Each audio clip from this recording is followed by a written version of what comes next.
उर्दू सिर्फ एक जुबान नहीं बल्कि तहजीब और अदब की पहचान है और यही पहचान अपने भारत की शान भी है। भारत में उर्दू को संविधान की 22वीं अनुसूचित भाषाओं में शामिल किया हुआ है। उत्तर प्रदेश, बिहार, तेलंगाना, जम्मू कश्मीर जैसे प्रदेशों में उर्दू का बड़ा प्रभाव है। लेकिन तब क्या हो जब उसी उर्दू को हटा दिया जाए और हटाने पर विरोध किया जाए और विरोध करने पर आपको ही गुनहगार बनाकर सजा दे दी जाए।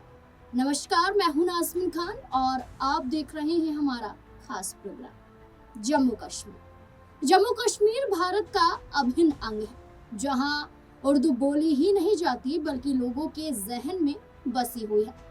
आखिरकार वहां उर्दू को लेकर क्या विवाद छिड़ गया है और इस विवाद के चलते महबूबा मुफ्ती की बेटी इल्तिजा मुफ्ती पर एफआईआर क्यों हुई है, चलिए जानते हैं अपनी इस रिपोर्ट में। सबसे पहले समझते हैं उर्दू विवाद क्यों है।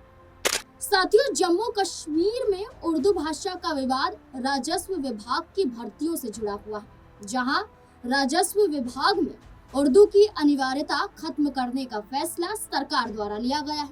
दरअसल अप्रैल 2026 में उमर अब्दुल्ला सरकार द्वारा पटवारी यानी तहसीलदार पदों की भर्ती के लिए दी जाने वाली परीक्षा में उर्दू का ज्ञान होना अब जरूरी नहीं है, ऐसा फैसला लिया गया है। सरकार के इस फैसले के बाद पीपुल्स डेमोक्रेटिक पार्टी यानी कि पीडीपी ने इसे स्थानीय पहचान और संस्कृति पर हमला बताते हुए विरोध प्रदर्शन शुरू कर दिया है। अब बात करते हैं फैसले पर इल्तिजा मुफ्ती ने क्या कहा। मुख्यमंत्री उमर अब्दुल्ला द्वारा लिए गए फैसले के बाद पीडीपी नेता इल्तिजा मुफ्ती ने प्रेस कॉन्फ्रेंस की और उमर अब्दुल्ला पर जम्मू कश्मीर के साझा इतिहास से उर्दू भाषा को हटाने की कोशिश करने का आरोप लगाया।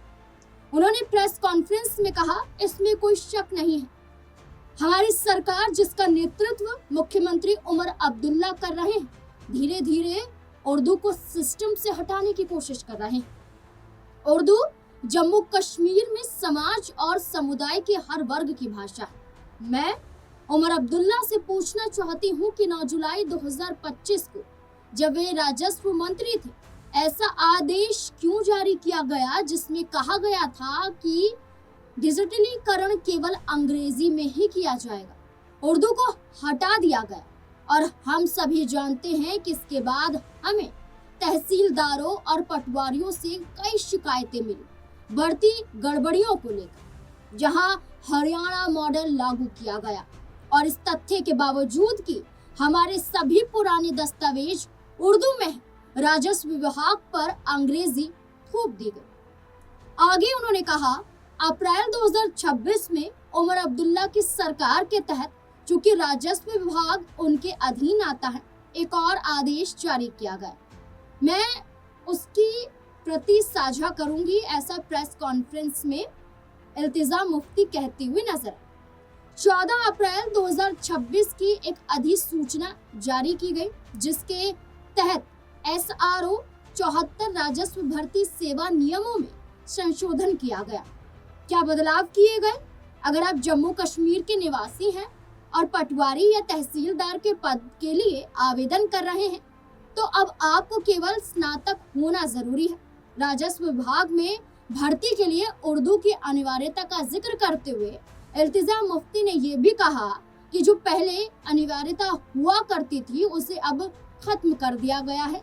यही मेरा सवाल है मुख्यमंत्री से और यही मेरा आरोप है, ऐसा इल्तिजा मुफ्ती ने कहा। अपने बयान में भाजपा पर क्या बोले इल्तिजा। मुख्यमंत्री उमर अब्दुल्ला पर आरोप लगाते हुए इल्तिजा मुफ्ती ने आगे कहा कि उमर अब्दुल्ला से उनकी कोई निजी लड़ाई नहीं है, लेकिन महाराजा के समय में भी जो काम नहीं हुआ, यहाँ तक कि बीजेपी जब चाहती थी तब भी नहीं हुआ, तो अब ऐसा क्यों किया जा रहा है।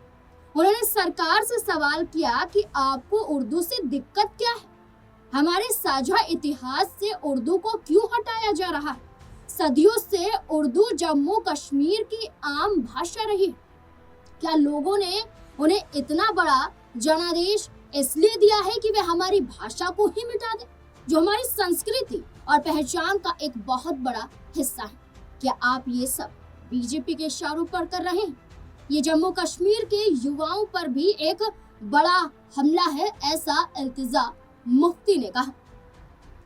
उर्दू विवाद के बीच वीडियो पोस्ट। तहसीलदार परीक्षा से उर्दू भाषा हटाए जाने के बाद न सिर्फ इल्तिजा मुफ्ती ने आरोप भाजपा से मिले होने का मुख्यमंत्री पर लगाया, बल्कि इसके खिलाफ सड़कों पर प्रदर्शन भी किया गया और अपने एक्स अकाउंट से इल्तिजा मुफ्ती ने एक वीडियो भी पोस्ट की और कैप्शन भी लिखा। हुर्रियत लीडर स्वर्गीय सैयद अली शाह गिलानी की वीडियो पोस्ट कर लिखा कि हो सकता है कि मैं गिलानी साहब की विचारधारा से सहमत ना हूं, लेकिन उनका ये पुराना वीडियो जिसमें वे उर्दू के महत्व पर जोर दे रहे हैं, अन्य कारणों के अलावा भी काफी हद तक सही लगता है, इसे देखना बनता है। वीडियो पोस्ट करते ही इल्तिजा मुफ्ती पर एफआईआर। दरअसल इस विरोध के बीच जम्मू कश्मीर पुलिस ने पीडीपी नेता इल्तिजा मुफ्ती और दूसरों के खिलाफ सोशल मीडिया पर अलगाववादी कंटेंट फैलाने के आरोप में एफआईआर दर्ज कर ली है। उन पर आरोप है कि उन्होंने हुर्रियत लीडर स्वर्गीय सैयद अली शाह गिलानी का वीडियो पोस्ट कर अलगाववादी सोच को बढ़ावा दिया है। ये मामला श्रीनगर के साइबर पुलिस स्टेशन में एफआईआर नंबर 11/2026 के तहत पर दर्ज किया गया है।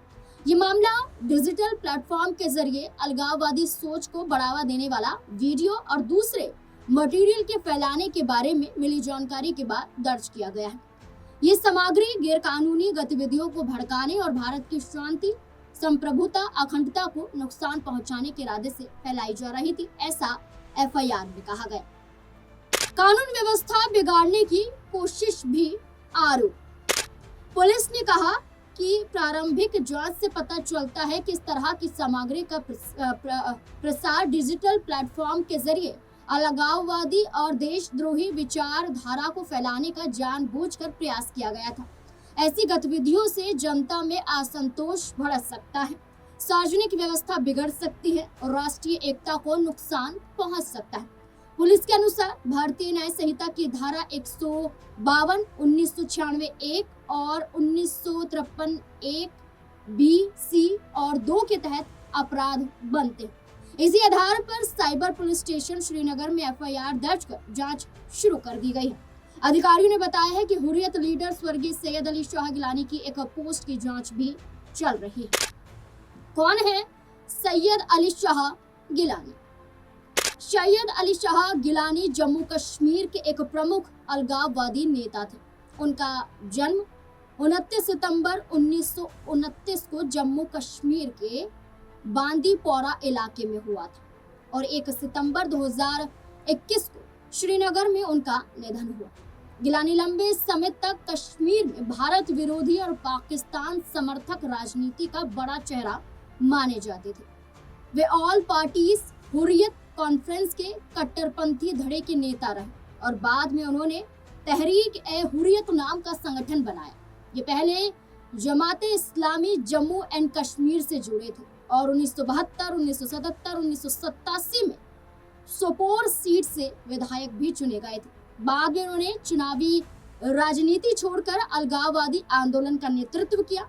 गिलानी का रुख बेहद सख्त माना जाता था। वे कश्मीर को भारत से अलग कर पाकिस्तान में शामिल करने के पक्षधर थे और भारतीय सरकार के साथ बातचीत की कई कोशिशों का विरोध करते रहे थे। इसी वजह से उन्हें हार्डलाइन अलगाववादी नेता कहा जाता था। भारत सरकार ने उनके संगठन तहरीक ए हुर्रियत पर रूपा के तहत प्रतिबंध भी लगाया था। गौरतलब है कि अभी ये विवाद और ज्यादा भड़क सकता है, ऐसा अनुमान अभी राजनीतिक विश्लेषकों के जरिए लगाया जा रहा है, क्योंकि मुख्यमंत्री ने ना तो इस पर कोई बयान जारी किया है और ना ही कोई सफाई दी है। अभी एफआईआर यहाँ पर पीडीपी नेता इल्तिजा मुफ्ती के खिलाफ हुई है। इसके बाद माना जा रहा है कि उनकी गिरफ्तारी के भी संकेत है। ऐसे में कई बड़े सवाल खड़े हो रहे हैं कि उर्दू को हटाने की जरूरत क्या पड़ी। इस पर जवाब मुख्यमंत्री क्यों नहीं देते हैं? क्यों अब इल्तिजा मुफ्ती को सामने आना पड़ा और उनका समर्थन जम्मू कश्मीर के लोग भी कर रहे हैं? क्या इसका असर सरकार पर नकारात्मक रूप से पड़ता हुआ नजर आएगा? इस पूरे मुद्दे को लेकर आप क्या सोचते हैं? अपनी राय कमेंट सेक्शन में जरूर दें।